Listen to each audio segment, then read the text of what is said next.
In this video, I'm going to show you how to quickly forward text message on your iPhone. That is quite simple and easy to do, so let's begin.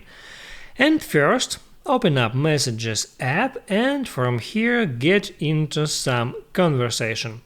Now, let's say I want to forward that text message, and all I have to do is hold down on that message and there hit Add More.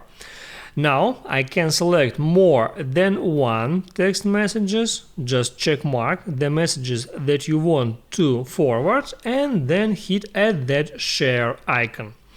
Now from here you have to enter some phone number or contact there to send them these messages, and also you can hit there add plus sign to open up your contacts, and from here just select a contact and then you can just hit on send button to quickly forward these messages to that specific contact.